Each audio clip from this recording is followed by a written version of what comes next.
Good morning friends, জয়াস ওয়ার্ল্ডে তোমাদের সবাইকে স্বাগত বন্ধুরা।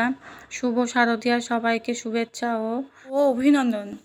আজ আমি তোমাদের সঙ্গে বন্ধুরা শেয়ার করব পুরনো শাড়ি দিয়ে কিভাবে পাপোশ তৈরি করা যায়। চলো দেখে নিই পুরনো শাড়ি দিয়ে খুব সহজেই কিভাবে পাপোশ তৈরি করা যায়। বন্ধুরা, সবসময় যে ঘরে প্রয়োজনীয় জিনিসগুলো আমরা পয়সা খরচা করে কিনবো এমন কোনো কথা নেই। ঘরের ফেলে দেওয়া জিনিস দিয়েও পয়সা খরচা না করেও অনেক প্রয়োজন মেটানো সম্ভব। দেখো বন্ধুরা, আমি একটা এখানে সুতির শাড়ি নিয়েছি পাপোশটা তৈরি করার জন্যে। এবার বন্ধুরা দেখো, কাপড়টাকে আমি সরু করে কেটে নিয়েছি। কেটে নিয়ে এবার ধারগুলো একটু মুড়ে নিয়েছি, যাতে সেলাই করে মুড়ে নিয়েছি যাতে না সুতো উঠে যায়। দেখো বন্ধুরা, তারপর একটা সাইড কি করছি দেখো, সেফটি পিন দিয়ে আটকে নিয়েছি।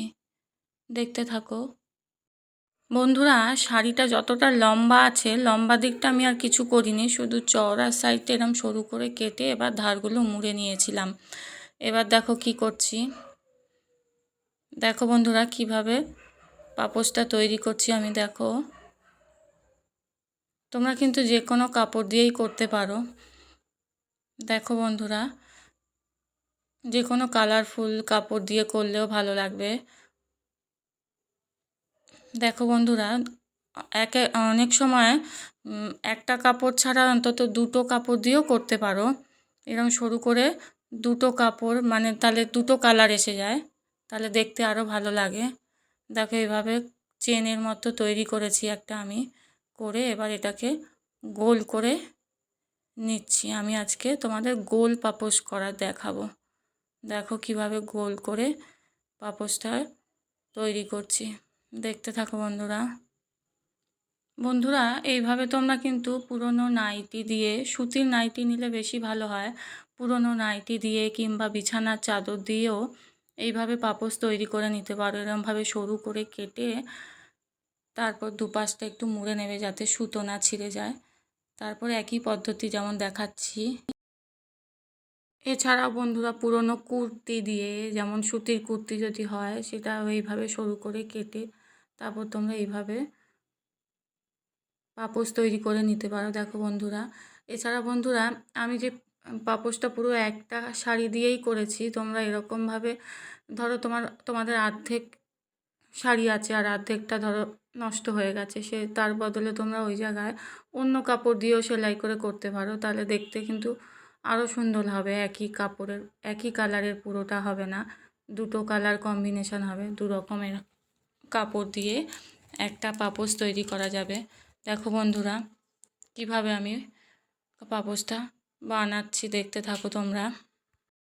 দেখো বন্ধুরা, এইভাবে বুনতে বুনতে যখন পুরো এই কাপড়টা শেষ হয়ে যাবে, তখন কিন্তু তোমরা সেলাই করে নেবে। দেখো বন্ধুরা, আমার কিন্তু এখানটা শেষ হয়ে গেছে। এবার আমি এরকম আরও একটা লম্বা পিস কেটে সেটাকে ধারগুলো মুড়ে নিয়েছি। এই দেখো বন্ধুরা, মুড়ে এবার এই দিকটা আমি জুড়ে নিলাম।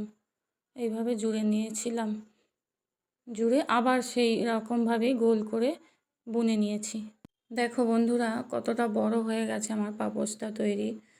তোমরা এইভাবে পাপোশটা তৈরি করে নেবে। তোমাদের যেমন পছন্দ, তোমরা যতটা বড় করবে মনে করবে সাইজটা, সেটা তোমাদের উপর নির্ভর করছে। দেখো বন্ধুরা, আমার পাপোশটা কিন্তু আরও একটু বড় হয়ে গেছে কেমন, দেখতে থাকো বন্ধুরা। তোমরা যদি মনে করো এইটুকুই রাখবে, তাহলে এরকম রেখে দিতে পারো। পাপোশ সাধারণত এতটা ছোট হয় না, আরও একটু বাড়াতে হবে, আর না হলে কাপড় জুড়ে আরও বড় করে নিতে পারো। দেখো বন্ধুরা, কাপড়টার আঁচলের দিকটা একটু অন্য কালার ছিল, তাই জন্য একটু অন্য কালার এসে গেছে। এইভাবে আমি পুরো পাপোশটা এইভাবে সেলাই করে নিলাম। এবার দেখো কাপড়টা শেষ হয়ে গেছে। শেষ পার্টটা আমি কি করছি দেখো বন্ধুরা, এই যে শেষ পার্টটা আমি সুতো দিয়ে এইভাবে ভেতর দিক দিয়ে সেলাই করে মুড়ে নিয়েছি। দেখো বন্ধুরা, আমার পাপোশটা কেমন তৈরি হয়ে গেল। ঘরের ফেলে দেওয়া জিনিস দিয়ে কেমনভাবে আমি পাপোশ তৈরি করলাম। সবসময় যে আমাদের প্রয়োজনটা মেটাতে হবে পয়সা খরচা করে, এমন কোনো কথা নেই। দেখো বন্ধুরা, আজকের মতো আমি ব্লগটা এখানেই শেষ করলাম। তোমাদের যদি ভালো লেগে থাকে একটা লাইক, শেয়ার, সাবস্ক্রাইব করো আর কমেন্ট করতে ভুলো না।